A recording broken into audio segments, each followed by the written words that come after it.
വടകരയിൽ നിന്നും പാർട്ടി തൃശ്ശൂരിലേക്ക് പോകാൻ പറഞ്ഞു. തൃശ്ശൂരിലേക്ക് പോകാൻ പറഞ്ഞതിന് ശേഷം അങ്ങ് അല്പം വിഷമമൊക്കെ ഉണ്ടെങ്കിലും തൃശ്ശൂരിൽ പോയി പോരാടി. പക്ഷേ അവിടെ പരാജയപ്പെട്ടു. ആ പരാജയം കഴിഞ്ഞുള്ള അഭിമുഖത്തിൽ അങ്ങ് പാർട്ടിയെ കുറ്റപ്പെടുത്തിയില്ല. പക്ഷേ അന്ന് പറഞ്ഞിരുന്നു ഇനിയൊരു പരാജയം ഉണ്ടാകില്ല എന്ന്. അത് എങ്ങനെയായിരുന്നു ആ ഒരു കോൺഫിഡൻസ്? അല്ല, ഞാൻ തീരുമാനിച്ച അന്ന് ആ തെരഞ്ഞെടുപ്പോടുകൂടെ ഒരു ഇലക്ഷൻ നിൽക്കാനുള്ള മൂഡ് നഷ്ടപ്പെട്ടു, സത്യം പറഞ്ഞു. എൻ്റെ ഒരു ധാരണ കുറച്ച് കാലം കൂടെ വെയിറ്റ് ചെയ്യുക, അടുത്ത പാർലമെൻറ്റ് ഇലക്ഷൻ വരെ. പാർലമെൻറ്റ് ഇലക്ഷനിൽ ഇപ്പം അന്ന് ശശി തരൂർ പ്രഖ്യാപിച്ചല്ലോ തിരുവനന്തപുരത്തിന് മത്സരിക്കുന്നില്ല. അപ്പം അങ്ങനെയാണെങ്കിൽ തിരുവനന്തപുരത്ത് നിന്ന് മത്സരിക്കാം എന്നുള്ളൊരു, അതുവരെ ഇലക്ഷനൊന്നും മത്സരിക്കേണ്ട, അസംബ്ലിയിലേക്ക് ഇനി വേണ്ട എന്നുള്ള അർത്ഥത്തിലാണ് തീരുമാനമെടുത്തത്. പക്ഷെ പിന്നീട് അപ്പോൾ ഒരു കാര്യം തീരുമാനിച്ചു, എന്നാൽ പ്രവർത്തനം തിരുവനന്തപുരത്തേക്ക് മാറ്റണം. തിരുവനന്തപുരത്തേക്ക് മാറ്റുമ്പോൾ നമുക്ക് എന്ന് ഇടപെടാൻ പറ്റുന്ന സ്ഥലം വട്ടിയൂർക്കാവാണ്. അപ്പോൾ അവിടെയൊക്കെ നിരന്തരമായി പല ആളുകളും, ഞാൻ വീണ്ടും പഴയ രീതിയിലേക്ക് MLA ആയിരുന്നൊരു ശൈലിയിലേക്ക് മരണ വീടുകളൊക്കെ സന്ദർശനവും കാര്യങ്ങളൊക്കെ ആയിട്ട് ഇങ്ങനെ മണ്ഡലത്തിൽ സജീവമായി. അപ്പോൾ പലരും പറഞ്ഞു സാർ ഇവിടെ നിന്നാൽ ജയിക്കും. അപ്പോൾ ഞാൻ അങ്ങനത്തെ ഒരു മൂഡിലേക്ക് വന്നിട്ടില്ല. ഞാനിവിടെ എന്താ പറയേണ്ടത്, ഇപ്പോൾ പ്രത്യേകിച്ച് പാർട്ടി ചുമലൊന്നുമില്ല. അപ്പോൾ ഞാൻ ഏതായാലും നിങ്ങളോടൊപ്പം പ്രവർത്തിക്കുക, അത് മാത്രമേ ഞാൻ ലക്ഷ്യമാക്കുന്നുള്ളൂ. പക്ഷേ ഇതെല്ലാം കഴിഞ്ഞ് അസംബ്ലി ഇലക്ഷൻ വന്നപ്പോൾ പാർട്ടി പറഞ്ഞു മത്സരിക്കണമെന്ന്. അപ്പം ഞാനൊരു കാര്യം ആലോചിച്ചത്, ഈ മത്സരിക്കുക എന്ന് പറയുമ്പോൾ ഒരു പുതിയ സ്ഥലത്ത് പോയിട്ട് മത്സരിക്കുമ്പോൾ തൃശ്ശൂരിൻ്റെ അനുഭവം എനിക്കുണ്ടായിരുന്നു. നേരെ മറിച്ച് സിറ്റിംഗ് സീറ്റിൽ തന്നെ നമ്മൾ പോരാടുമ്പോൾ അതിന് അതിൻ്റേതായിട്ടൊരു മെച്ചം കിട്ടും. അപ്പം ഞാൻ ഈ വട്ടിയൂർക്കാവിനെ നോക്കിയപ്പോൾ അതിലൊരു വലിയൊരു മൈനസ് പോയിൻ്റായിട്ട് കാണാൻ കഴിഞ്ഞത്, പ്രശാന്തിൻ്റെ 21,000 വോട്ടിൻ്റെ ലീഡിനാണ് 5 വർഷം മുമ്പ് അദ്ദേഹം വിജയിച്ചത്. വലിയ മാർജിനാണ്, വലിയ മാർജിൻ. രണ്ടാമത്തത് അത് BJP സ്ഥാനാർത്ഥിയായിട്ടുള്ള മാർജിനാണ്. കോൺഗ്രസ് കാൻഡിഡേറ്റും ആയിട്ടുള്ള മാർജിൻ 25,000. അപ്പം 25,000-ന് 26,000 ആക്കുക, എന്നാലേ ജയിക്കാൻ കഴിയും. പക്ഷേ അവസാനം ഞാൻ വലിയ ടാസ്ക്കാണ്. ഞാൻ വീട്ടിലൊക്കെ ഒരു കാര്യം പറഞ്ഞു, ഏതായാലും മത്സരിക്കുകയാണെങ്കിൽ വട്ടിയൂർക്കാവും. ഇവിടെയും നെഗറ്റീവാണ് വരുന്നതെങ്കിൽ ഞാൻ ഈ പരിപാടി നിർത്തും. എനിക്ക് ഓർമ്മയുണ്ട്, ഫാമിലിയോടും പറഞ്ഞു. അങ്ങനെയാണെങ്കിൽ നമുക്ക് ഇങ്ങനെ പേരക്കുട്ടികളും 3 പേരക്കുട്ടികളുണ്ട്. ഒരു കുട്ടി ദുബായിലാണ്, നമുക്ക് ഇടയ്ക്ക് ദുബായിൽ പോയി നിൽക്കാം. അത് കഴിഞ്ഞ് ബാക്കി കോഴിക്കോട് ഇപ്പോൾ 3ാമത്തെ പേരക്കുട്ടിയും വന്നു. അപ്പം ഞാൻ ഇനി അവരുടെ കൂടെ നമുക്ക് സമയം ചിലവഴിക്കാം, മത്സരിച്ച് നോക്കാം.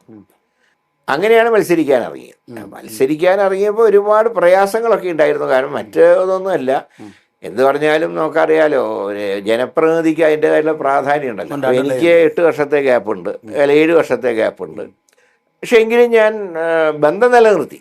അത് വടകര ഉപയോഗിക്കുമ്പോൾ ആഴ്ചയിൽ 2 ദിവസം ഇവിടെ ഉണ്ടായിരുന്നു. പക്ഷെ എങ്കിലും ദൈനംദിന കാര്യങ്ങൾക്ക് ആളുകളെ സമീപിക്കുക സ്ഥലം MLA-നെയാണല്ലോ. അവർക്ക് ആവശ്യം നടക്കണം.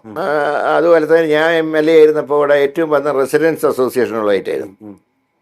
ആ ശൈലി തന്നെ പ്രശാന്തും തുടർന്ന്. അദ്ദേഹം കാര്യമായിട്ടൊന്നും ചെയ്തിട്ടൊന്നുമില്ല, അധികം ഷോ വർക്കായിരുന്നു. പക്ഷെ എങ്കിലും ആളുകളുമായിട്ടുള്ള ബന്ധം അദ്ദേഹത്തിനുണ്ടായിരുന്നു.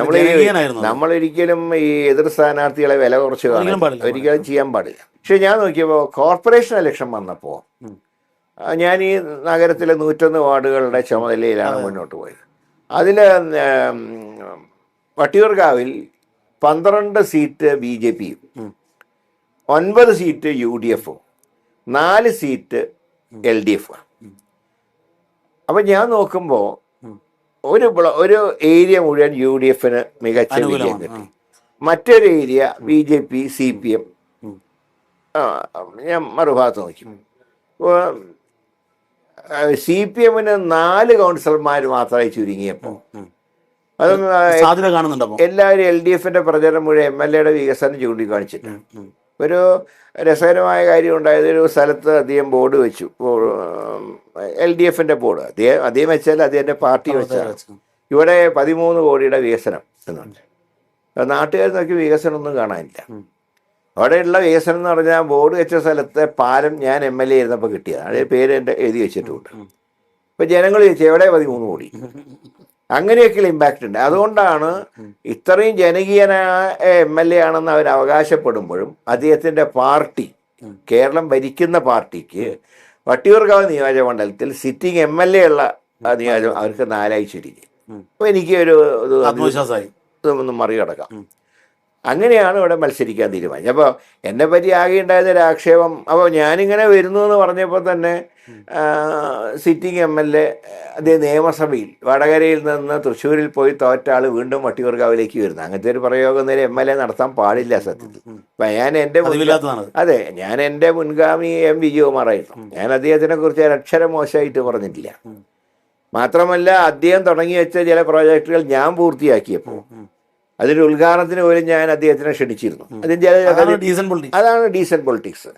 പക്ഷേ അന്ന് മുതൽ അദ്ദേഹത്തിന് എന്തോ ഒരു കാണുമ്പോൾ ചിരിക്കും, വർത്താനം പറയും, പക്ഷേ എന്തോ ഒരു വൈരാഗ്യമുള്ള പോലത്തെ പ്രവർത്തനങ്ങൾ അദ്ദേഹത്തിൻ്റെ ഭാഗത്തുണ്ടായി. അത് അദ്ദേഹം നല്ല പെരുമാറ്റമാണ്, സൽസ്വഭാവിയാണ്, ദുസ്വഭാവമൊന്നും ആരും ആരോപിച്ചിട്ടില്ല. പിന്നെ അദ്ദേഹത്തിൻ്റെ യൂത്ത് ബ്രിഗേഡിനെ കുറിച്ച് കുറേ അലിഗേഷൻ വന്നു. ഒരു പാലം കെട്ടിയതും കണ്ണാടി പാലം കെട്ടിയതും തകർന്നു. സ്വാഭാവിക ഇലക്ഷൻ നമ്മുടെ ആൾക്കാരതൊക്കെ ഞാൻ പറഞ്ഞില്ല. എന്നാലും അദ്ദേഹം ഇങ്ങനെ കളഞ്ഞിട്ട് പോയി എന്നുള്ള പ്രചാരണമായിരുന്നു അവർ നടത്തി. അപ്പം ഞാൻ പറഞ്ഞ പാർട്ടി തീരുമാനമാണ്. അപ്പം അദ്ദേഹം മേയറായിരുന്നു, അദ്ദേഹം കളഞ്ഞിട്ടല്ലേ MLA ആയിട്ട് വന്നത്. അപ്പം അദ്ദേഹത്തിൻ്റെ പാർട്ടി പറഞ്ഞ അനുസരിച്ചു, ഞാൻ എൻ്റെ പാർട്ടി പറഞ്ഞ അനുസരിച്ചു. മാത്രമല്ല എന്നോടൊപ്പം മത്സരിച്ച MP ആയിരുന്ന AM ആരിഫ് ഉണ്ടല്ലോ, അദ്ദേഹം കളഞ്ഞിട്ട് പോയവരൂര് അല്ലല്ലോ, അദ്ദേഹത്തിൻ്റെ പാർട്ടിയുടെ തീരുമാനം.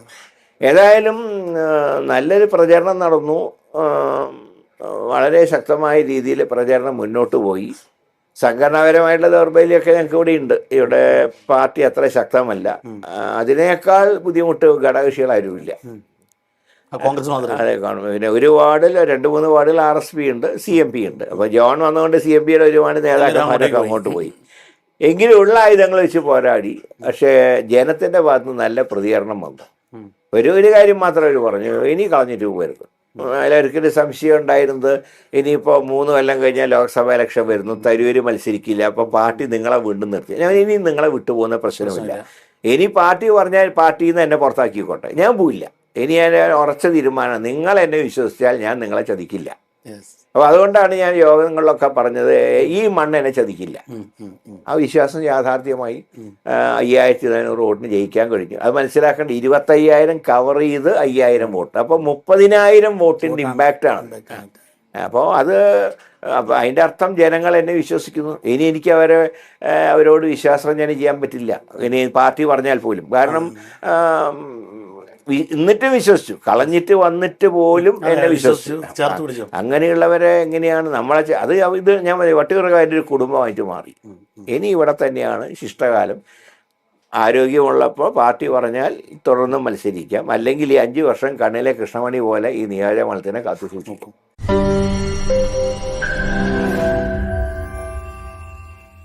ലോകത്തെവിടെയായാലും ഏത് സമയത്തും 24 വാർത്തകളും ഓഗ്മെന്റഡ് റിയാലിറ്റി പാക്കേജുകളും എക്സ്പ്ലെയിനറുകളും വിശദമായി കാണാൻ ഞങ്ങളുടെ YouTube ചാനൽ നിങ്ങൾക്ക് സബ്സ്ക്രൈബ് ചെയ്യാം.